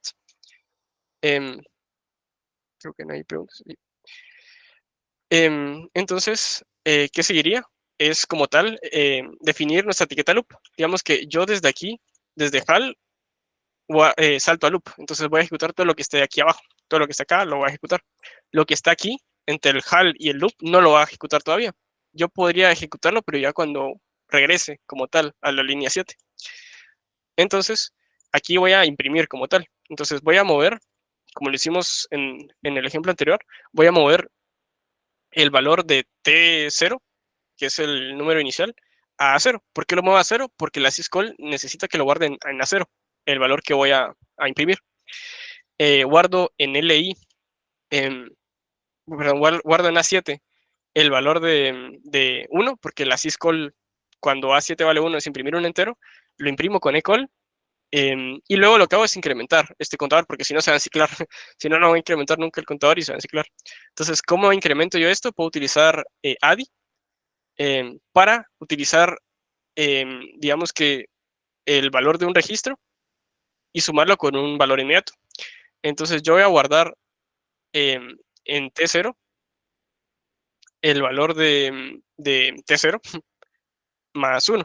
Digamos que aquí le pondría 1. Es como T0 más 1, guardármelo en T0. Entonces ya lo incrementé.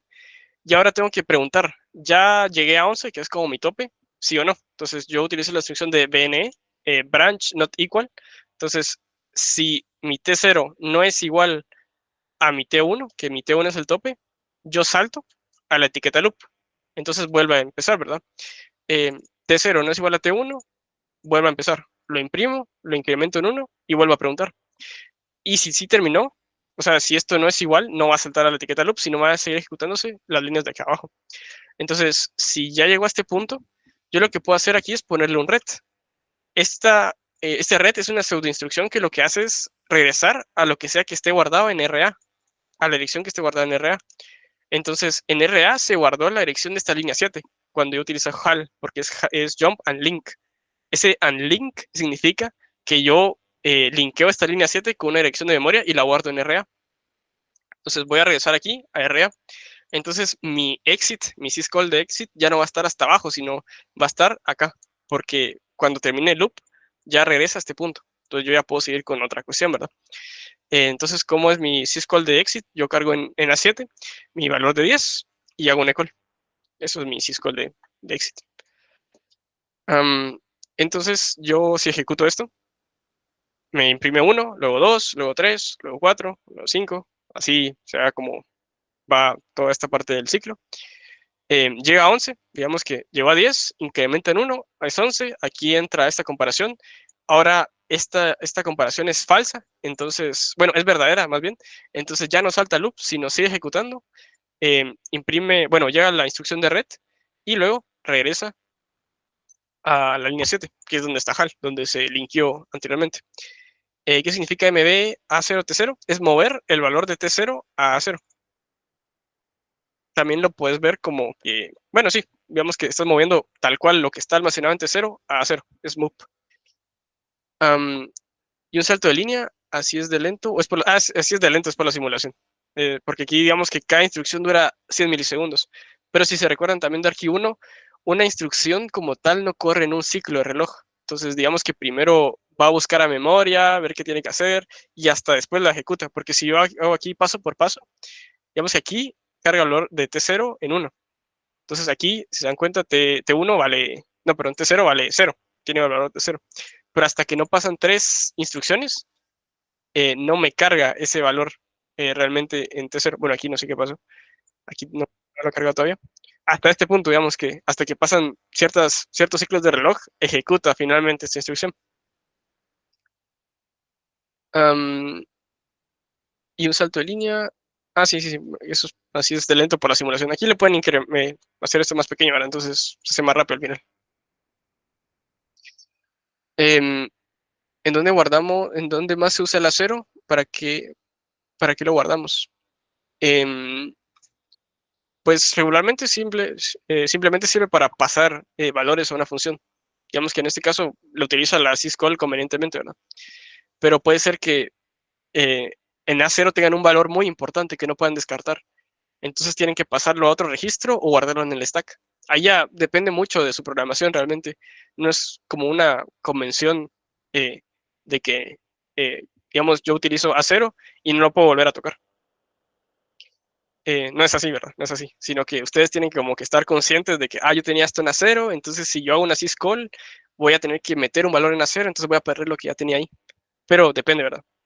No es como eh, que vaya a ser así siempre. Bueno, espero que se haya entendido. Creo que me preguntaron aquí en el chat. MB es como A igual a B. Sí, cabal, totalmente. Así es. Va, entonces ahora sí vamos a pasar a algo más complejo. Nos quedan 30 minutitos, creo que sí nos va a dar chance. Va, entonces ya vimos los ejemplos más sencillos de RISC. Vamos a hacer una calculadora. Vamos a empezar a compilar ya como tal. Espérate. Lo mejor sería utilizar A0 solo para llamar funciones. Sí, digamos que de forma predeterminada los registros tienen como una función, ¿verdad? Nosotros podemos no hacerle caso a esa función que ya tiene como predeterminada y usar los que queramos, ¿verdad? Pero idealmente sería así, utilizar A0 para pasar parámetros a funciones, para pasar valores. Si se recuerdan aquí, en la presentación les puse para qué sirve más o menos cada registro. Entonces, el A0 sirve para pasar argumentos a funciones o regresar valores. Idealmente, ¿verdad? Ustedes pueden tomarlo como quieran, ¿verdad? Si ustedes van a usar el T0 para mandar parámetros, pues también es válido. Menos para las syscalls, ¿verdad? Las syscalls sí no las pueden cambiar. Eso sí, si aquí les dice A0, tienen que pasarlo en A0.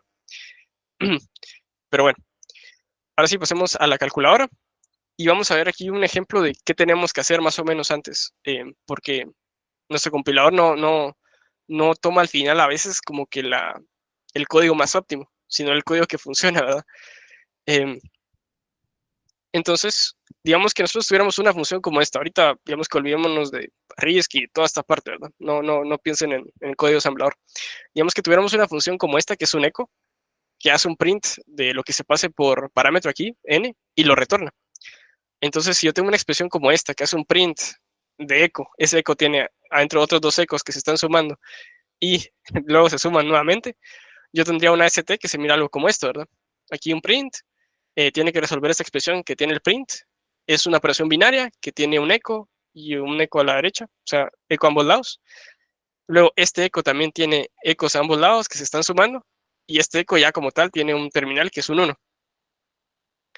Entonces, si yo quisiera, digamos que calcular esto, al final yo puedo detectar como cierto comportamiento.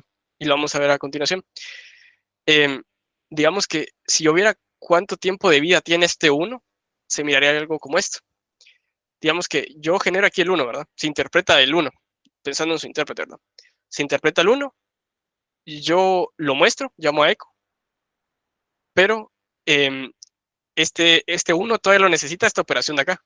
No lo podemos descartar todavía, sino tenemos que esperar a que se ejecute echo 2 y luego ya hacer la suma. Entonces, este 1 de acá vive hasta que se termina de ejecutar echo 2. Ya cuando se ejecuta echo 2, yo vengo y como que junto esos dos valores, hago 1 más 2 y lo genero el 3. Genero el 3, ¿verdad?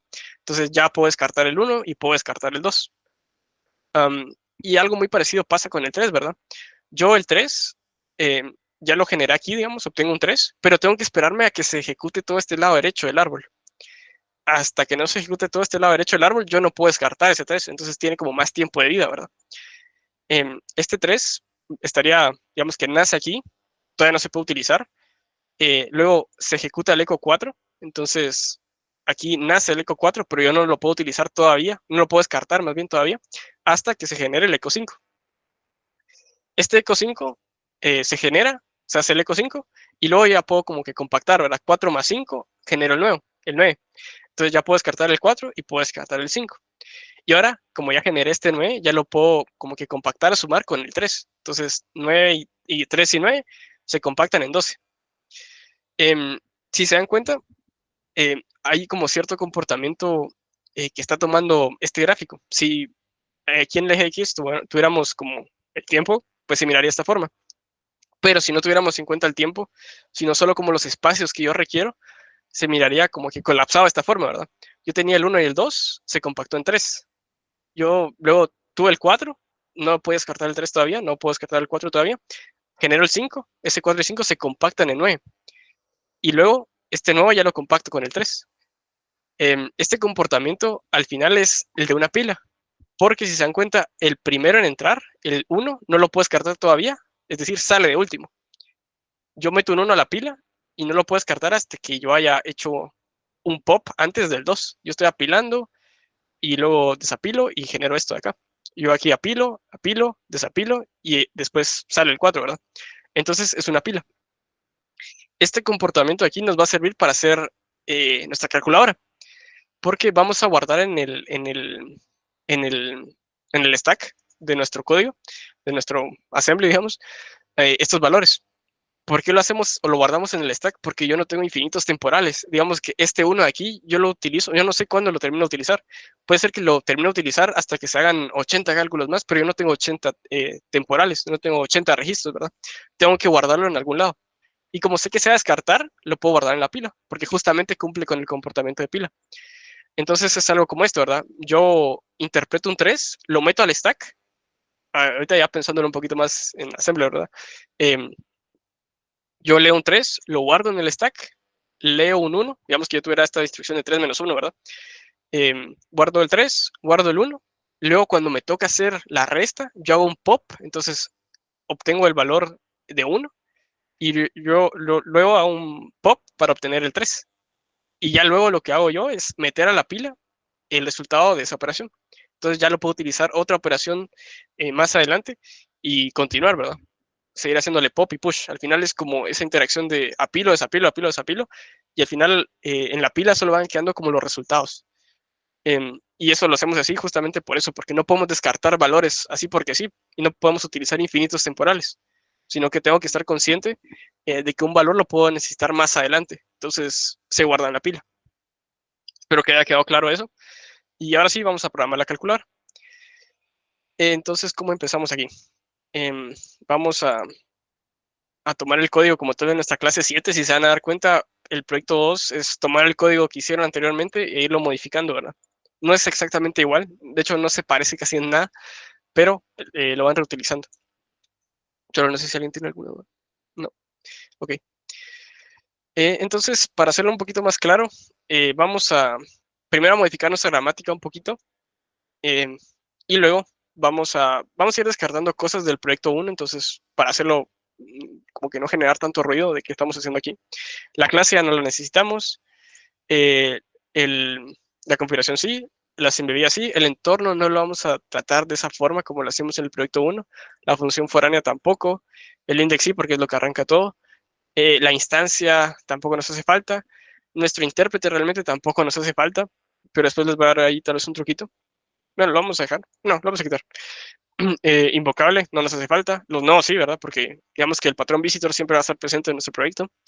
El resolver, que era una clase, no tiene nada de este archivo, de hecho.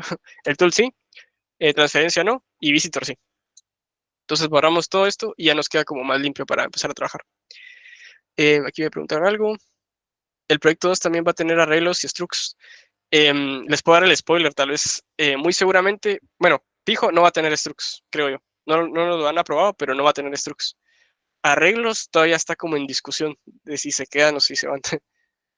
Pero no va a tener structs. Ahora en adelante el proyecto 2 solo vamos a quitarle cosas, porque es más complicado ahora, entonces solo podemos quitarle cosas realmente. Ok. Bueno, entonces, ¿qué vamos a hacer? Vamos a modificar primero un poquito nuestra gramática porque nos hacen falta algunas cosas. Como tal, nuestra gramática ahorita permite números y permite números, digamos que flotantes, ¿verdad? Ahora, estos números flotantes los vamos a tratar tal vez en la próxima clase, porque son un poco más complicados, ¿verdad? Entonces vamos a trabajar únicamente con enteros para nuestra calculadora. Perdón, había más preguntas por aquí. ¿No todo el proyecto 1 se va a traducir en el proyecto 2? No todo. Struct se va a remover totalmente, no va a quedar nada de eso. Quiten arreglos. Sí, la verdad que estaría bueno quitar arreglos. O por lo menos quitarles matrices, que solo queden arreglos de una dimensión, ¿verdad? Pero ahí lo vamos a ir viendo, yo les voy a ir contando. Ya cuando nos lo aprueben. Ok, entonces vamos a quitarle nada más esta parte de aquí para que este nodo de tipo número no acepte flotantes, porque si meten un flotante aquí sí va a reventar totalmente. Yo no puedo venir aquí en assembly, digamos que poner 10.2, ¿verdad? Esto no es permitido. Un Excel para remover matrices. Estaría viendo. Va, sigamos. Voy a modificar, solo voy a hacer ese cambio en la gramática. Luego el resto de cosas pues se pueden quedar, ¿verdad? Porque no importa mucho realmente. Entonces voy a meterme aquí a la clase 8, creo que es. Sí, clase 8. Voy a generar la gramática normalmente. Mi nodo aquí de número pues se puede quedar igual, pienso yo. Y vamos a generar una clase que nos ayude para como que tratar esa generación de código, porque ahora mi visitor ya no va a ser un intérprete, ya no va a ejecutar las instrucciones, sino que va a generar código, va a traducir código. Entonces voy a generar aquí una carpeta de RISC solo para como que agrupar cosas. Voy a poner aquí eh, un archivo de constantes que va a servir para tener como que valores comunes. Y voy a tener aquí un archivo que me sirva para interactuar con esa generación de código. Entonces le voy a poner generador. Nombres bastante descriptivos, ¿verdad? Ahora aquí en constantes voy a guardar, les voy a dar de una vez como la lista de cosas, la pueden reutilizar ustedes. Voy a guardar esto de acá. Voy a guardar en un objeto todos los registros que están en RISC. Porque es más fácil acceder así, ¿verdad? Digamos, yo al final le hago registers, punto, y aquí tengo como que todos los registros, ¿verdad? Ya sé cuáles existen. No me va a generar un registro que no existe al final nuestro código. Va. Ahora, nuestro generador va a ser una clase. Digamos que, primero de nada, voy a como que guardar en una instancia una instrucción. Entonces, una instrucción de RISC. Recuerden que todo lo que está aquí es de RISC, ¿verdad? Entonces, una instrucción. Bueno, uy, no sé escribir. Voy a pasarle 4 argumentos. Digamos que va a tener una instrucción, que es como tal, por ejemplo, add, aquí se va a mandar como string. Voy a tener el resultado, RC1 y RC2. Digamos que eso es de forma genérica, ¿verdad? Una instrucción regularmente pues tiene 3 operandos y el nombre de la instrucción. Entonces yo guardo aquí cada uno de estos valores que le paso al constructor y sí o sí va a tener una representación en string de esta instrucción. Esto yo me lo inventé, ¿verdad? No tiene por qué ser así, ustedes lo pueden tratar de otra forma. Pero luego voy a hacer como un arreglo de operandos, que es lo que se va a terminar pintando como una string, lo que hace generar como una string. Entonces, aquí voy a hacer unas preguntas, ¿verdad? Si lo que se haya mandado por parámetro para instrucción es distinto a un define, lo que hago es agregar a operandos esa instrucción. Ah, perdón, aquí no le puse un define. Uy, va acá. Entonces, si eso es distinto a un define, yo guardo en ese arreglo esa instrucción. Si lo que me pasaron por RDB es un operando, lo pusheo al arreglo. Y lo mismo con RC1 y lo mismo con RC2. ¿Por qué hago esto? Porque puede ser que alguna instrucción no tenga 3 operandos, entonces solo se renderice, solo se muestre los primeros 2, por ejemplo, RD y RC1. Pero digamos que eso solo es para validar ese caso. No sé si me han preguntado cosas. Dejen solo aritméticas. La verdad que solo con las aritméticas está potente el proyecto. Bueno, sigamos. Y luego lo que voy a hacer aquí, como el método lo hice, es generar esto como string. Vamos a regresar los operandos, pero separados por comas. Bueno, de hecho, esta instrucción no lo tengo que poner, porque la instrucción no lleva coma después, sino que tengo que ponerle, esto se llama template string, que lo que hace es como generar una string donde puedo poner variables. Entonces me pone la instrucción, porque la instrucción definitivamente tiene que venir, y los operandos ya los separa por comas. Entonces, si yo no mando un operando, simplemente no lo coloca y no pone la coma al final, ¿verdad? Creo que me preguntaron algo. Mm, mm. Ah, sí, está potente solo con aritméticas. Pero ahí lo vamos a ir viendo. Esperemos que nos dé tiempo. Ok. Ahora sí vamos a generar nuestra clase que va a generar el código. Entonces vamos a tener aquí, vamos a exportar esta clase porque sí la vamos a necesitar del lado del visitor, generador. En el constructor pues vamos a tener una propiedad que son las instrucciones. En las instrucciones vamos a guardar instancias de esta clase instrucción. Entonces simplemente es eso. Y vamos a hacer las operaciones básicas, ¿verdad? La de add. Add recibe, uy, perdón, son las casi.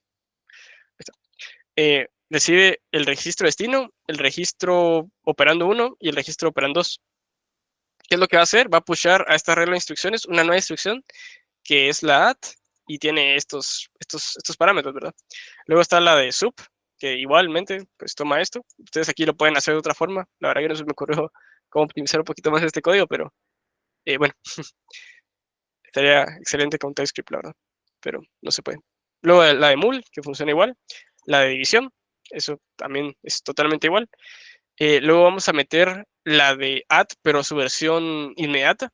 Entonces, esta versión inmediata, pues ya no recibe un RC2, un registro 2, y no va a recibir un valor inmediato. Aquí no estamos haciendo comprobación de tipos, ¿verdad? Entonces tengan cuidado, porque puede ser que aunque aquí ponga inmediato, yo le termine mandando un registro y no funcionaría esa instrucción. Pero vamos a hacer de cuentas de que sabemos lo que estamos haciendo. Vamos a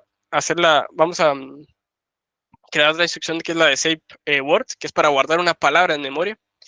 Entonces, esto recibe 3 parámetros, solo que esta instrucción es un poco más rara en ese sentido, porque digamos que lo que hace es guardar lo que está en RC1 en cierta posición de memoria. Ahora, esa posición de memoria no la como que especificamos directamente así, sino que le ponemos un offset y luego le ponemos la base. Digamos que es como que, digamos, vamos a esta dirección de memoria base y le sumamos o no algunos bits de más, como para cuadrar donde necesitamos guardar esa palabra. Entonces, guardamos RC1 en la posición base. ¿Cuál va a ser la posición base? En este caso, va a ser RC2. RC2 va a guardar la dirección de memoria donde se tiene que almacenar el valor de RC1. ¿Y qué offset va a tener? En este caso, el que tenga inmediato. Esa instrucción, bueno, la vamos a ver cuando se genere mejor. Se va a generar de esa forma. Entonces tenemos que meter esto como una string también.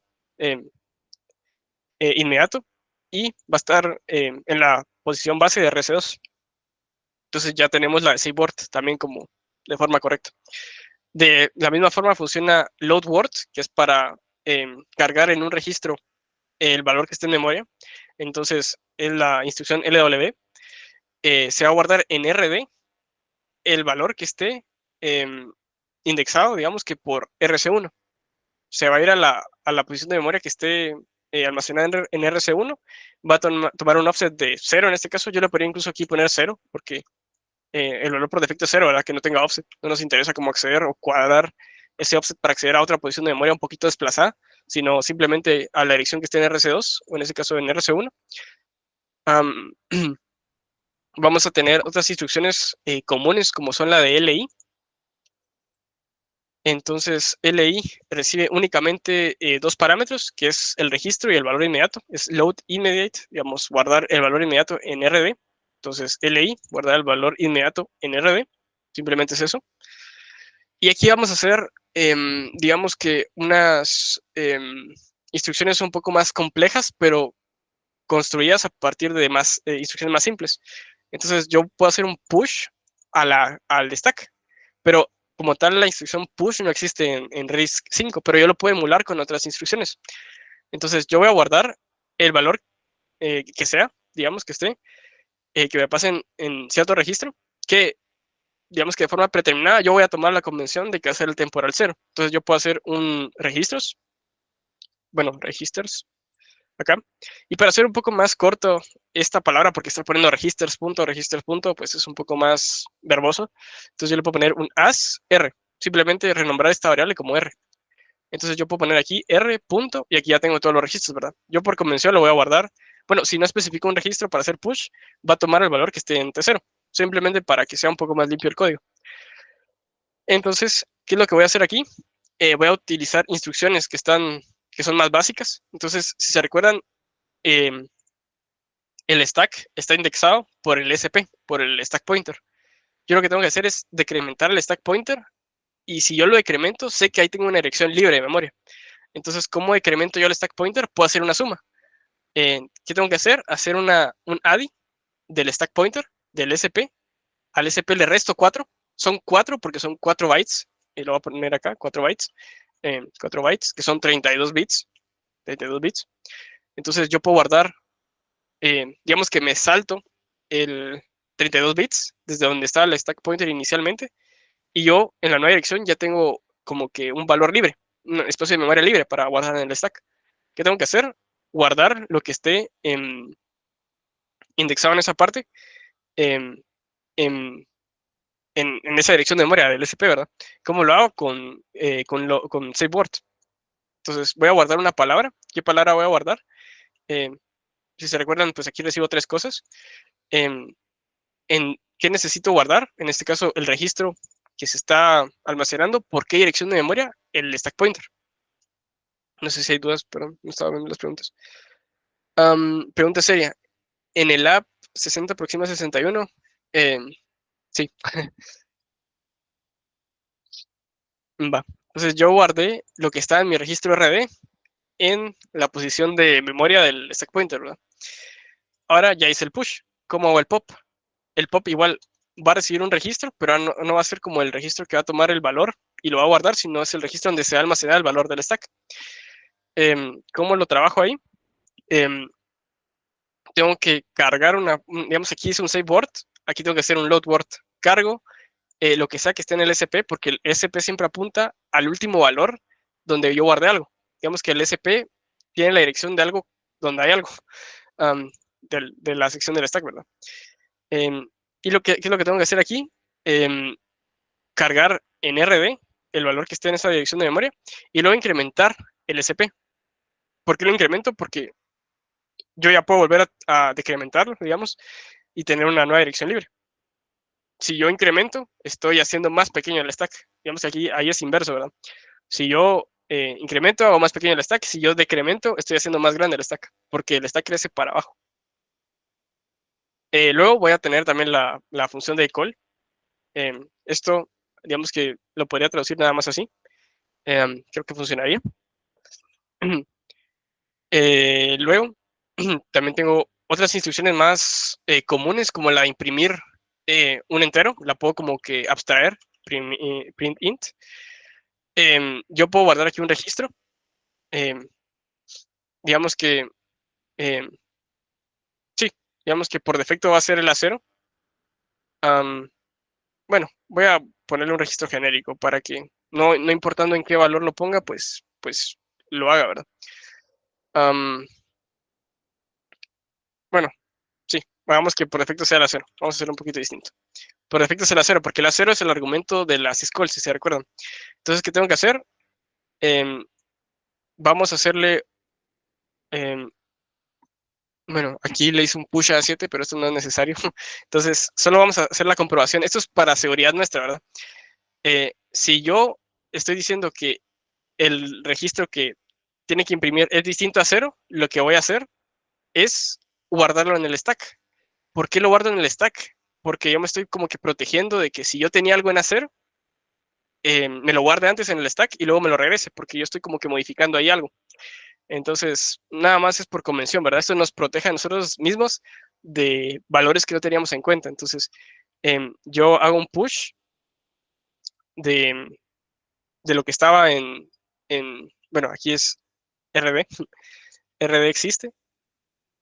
No, perdón, es igual a 0, es igual a 0, y hago un push de A0. Luego, lo que hago es guardar en A0 lo que estaba en RD. Entonces, sumo RD más 0 y lo guardo en A0. Es como hacer un MB, ¿verdad? Es equivalente, pero vamos a dejarlo con instrucciones más simples. Luego, yo hago la llamada de A7, le pongo la syscall 1, que es la de call, y luego ya hago el de call. Entonces, esto lo hago nada más para protegerlo. Si el valor que me viene aquí es A0, no tengo que guardar nada anteriormente. Aquí solo es para protegerme. Pero como le hice un push al stack, tengo que hacer esa misma comprobación. Si el registro era distinto a 0, hago un pop, porque yo protegí el valor de A0, lo mandé al stack y luego lo recupero. Y luego aquí, pues, con eso estaríamos. Nos quedan 6 minutos. Vamos a ver, bien. Va. Ya tenemos el print int. Vamos a hacer también la parte de terminar programa, en program. Entonces, aquí vamos a hacer un LI en A7 de 10, que es la syscall número 10, y vamos a hacer el call. Eso simplemente es eso. También podríamos hacer una parte para imprimir comentarios. Entonces, podríamos poner comment aquí teníamos un texto del comentario. Los comentarios en Assembler son de una línea, son con hashtag, simplemente. Entonces, pushamos una instrucción así. Y luego vamos a tener un toString de todo nuestro generador. Entonces va a recorrer cada una de las instrucciones y las va a pintar. Solo que aquí vamos a hacer como que la distinción de que vamos a colocarle un encabezado antes, una directiva antes, ¿verdad? Entonces aquí está la directiva text y a partir de aquí vamos a tener nuestra etiqueta main y aquí ya tenemos como tal la representación en string de cada instrucción que se haya almacenado acá. Entonces con eso ya estaríamos. Ya tenemos nuestro generador listo. Ahora vamos a generar un nuevo visitor, aprovechando que ya tenemos como todo ese patrón. Anteriormente teníamos el interpreter visitor, ahora vamos a tener el compiler visitor. Entonces vamos a irnos aquí a clase 8, vamos a ponerle compilador y vamos a exportar una clase de tipo compiler visitor, que si se recuerdan extiende de base visitor. No me acuerdo cómo se llamaba. Perdón, aquí es... sí, creo que es extend, ¿verdad? Sí, extiende el base visitor. No sé por qué aquí no me lo... Ahí está. Y aquí ya tenemos todos los métodos, ¿verdad? Entonces, vamos a hacer que pueda aceptar las expresiones. Entonces, nuestro constructor pues sí iría declarado de esa forma. Voy a borrar esto nada más.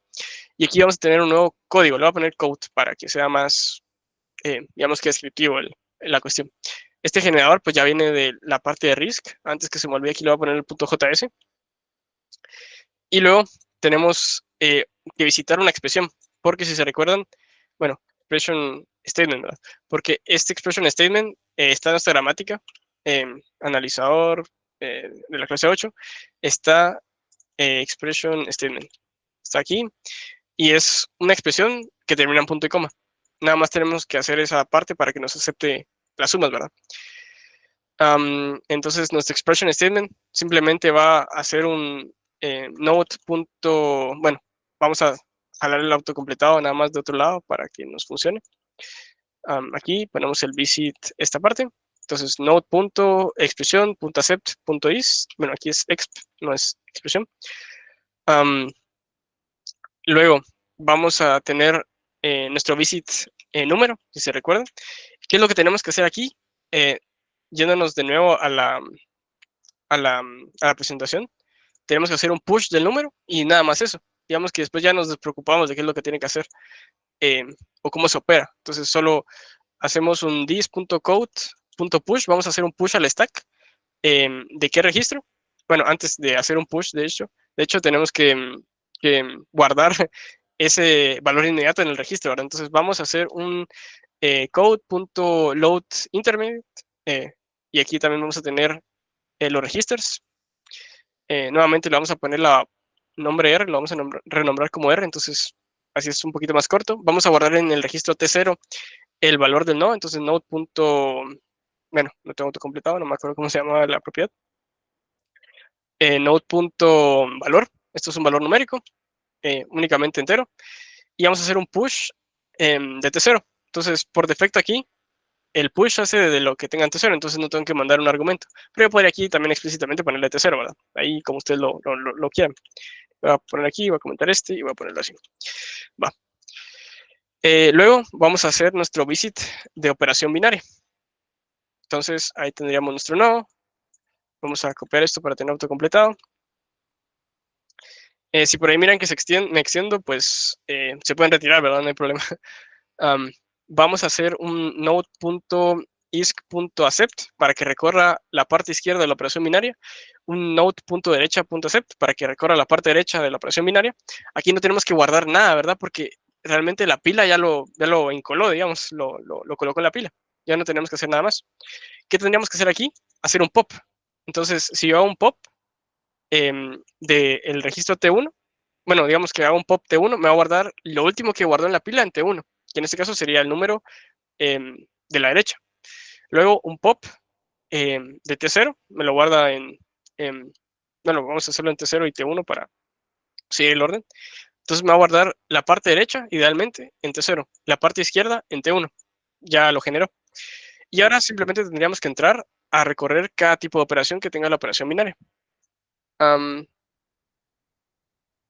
No, yo creo que no nos vamos a extender mucho más de la hora 40, entonces, de la hora y media, entonces, o sí, bueno, hora 40 es. Entonces, en una creo que va a quedar bien. Va, sigamos. Igual, como les digo, si alguien se tiene que retirar, pues no hay problema. Ahora aquí sí vamos a hacer un switch, entonces tenemos el nodo punto .op, y si es un más, aquí hacemos un case, hacemos la suma, me la guarda en T0, pero aquí tengo que hacer un nodo push, ¿verdad? Si se recuerdan, en la presentación hacemos push, push, luego hacemos un pop y pop, digamos que push y push, luego un pop, luego otro pop, y luego pushamos el resultado. Entonces tenemos que hacer un this.code.push R0, porque en R0 se está guardando el resultado. Luego un push acá también en el menos, esto se podría mejorar un poquito.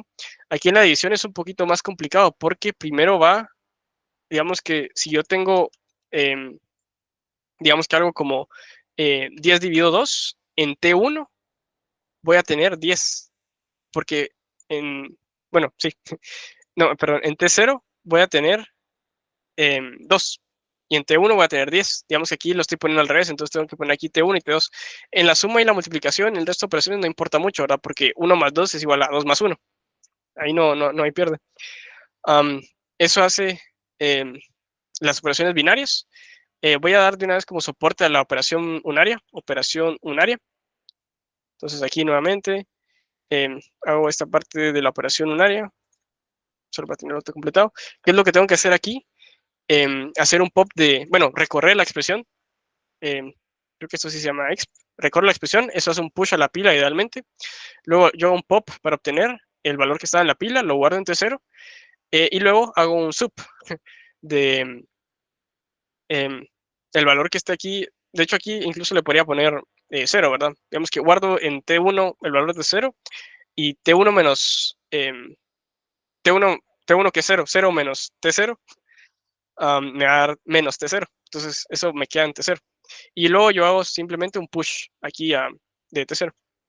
Eso sería como que suficiente. Incluso aquí podría tener este T1 afuera, ¿verdad? Como para hacerlo más evidente.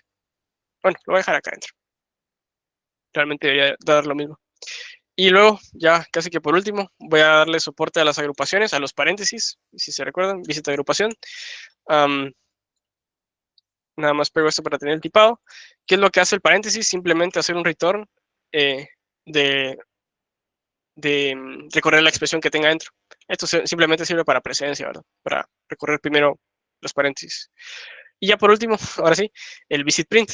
El visit print tiene un nodo que tiene que ir a recorrer y luego hago yo un pop de lo que sea que tenga en A0. Entonces, en A0, si se recuerdan, es el argumento que tiene la syscall. Entonces, ya luego de que compactó como que todo, esta parte, ya compactó todas estas operaciones, al final voy a tener el resultado acá. Yo lo cargo, bueno, está en el stack, lo paso a A0 y ya teniendo en A0, ya solo hago el print y ya, se acabó. Entonces, nada más creo que tengo que cambiar aquí porque aquí tengo mi interpreter visitor. Ahora ya no va a ser un interpreter visitor, sino va a ser un compiler visitor. Y con eso ya estaríamos. Y no sé si aquí en mi compilador me faltó algo de .js. No. Ok, muy bien. Yo creo que ahí ya lo tendríamos entonces. También aquí en el index tengo mi intérprete, pero mi intérprete no tiene una salida, sino tiene un código. Y le voy a hacer un punto to string para que me regrese la interpretación o la traducción más bien de lo que generó. Bien, sigamos, ya casi terminamos. Va, esperemos que esto funcione. Entonces aquí tenemos nuestra calculadora. Creo que algo reventó porque me está mostrando esto. En constantes, en constantes, no sé qué faltó. En constantes. Bueno, de plano que fue en el compilador aquí o fue en el generador, que no le puse el punto .js. Aquí no le puse el punto .js. Okay, ahí ya tenemos nuestro código de la clase pasada. Ahora si hacemos un print de 1 más 2, esto ya nos debería generar un montón de código. Y si se dan cuenta, ya lo generó. Nos imprimió un montón de cosas, ¿no? Vamos a hacer esto nada más para que se mire un poquito mejor. Entonces, el punto to string le vamos a hacer un replace de que cada salto de línea lo reemplace por un BR, que es un salto de línea, pero en HTML, porque si no me lo va a poner como todo junto, entonces allá se va a entender un poquito más. Entonces, aquí estaría nuestro programa. ¿Qué es lo que hace de forma resumida? Carga en T01, mete el valor de T0 en el stack, luego carga el valor de 2 en T0, guarda el valor de T0 en el stack, en una posición libre, obviamente, por eso hace el -4, porque está buscando una dirección libre en el stack.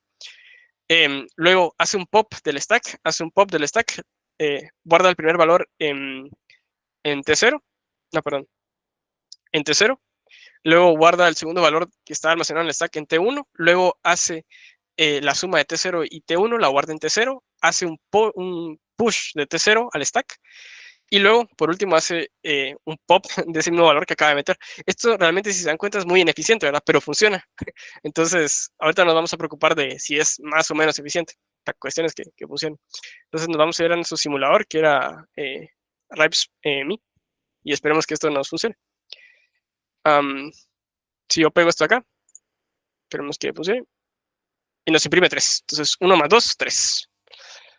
Y esto soporta como el caso que habíamos tenido anteriormente, ¿verdad? Digamos que 1 más 2 más 4 más 5, ¿verdad? Entonces, ese mismo comportamiento del stack al final lo va a tener con, este, con este programa. Entonces, vamos a probar ese caso. Ahí está. Si se dan cuenta, son un montón de instrucciones solo para hacer una suma, pero ya nos imprime el valor resultante de 12. Entonces, ahí estaríamos con el ejemplo. No sé si alguien tiene alguna duda, perdón por el tiempo que nos pasamos, pero sí quería dejar por lo menos esta parte antes de irnos. No tendríamos clase hasta el 20, entonces, y el 27 tampoco tendríamos clases. Entonces, bueno, tal vez por ahí acordamos una clase extra, pero ahí lo vamos viendo. Sí, cabal, ahí lo vamos viendo. Vamos a ver. Ya no puedo pedir que amen a Dios.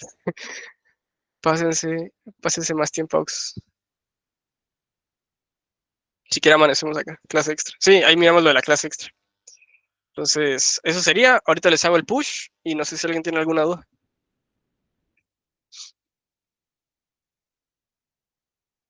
Todo bien, ok.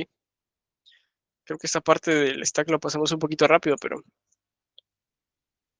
bueno, entonces, en fit, calculadora básica. Bueno, le voy a poner clase 8, nada más. Y un push. Todo bien. Y su duración para mandarle un su dirección, perdón. Voy a parar la grabación porque esto sí ya no nos interesa. Eh, la grabación de Terra.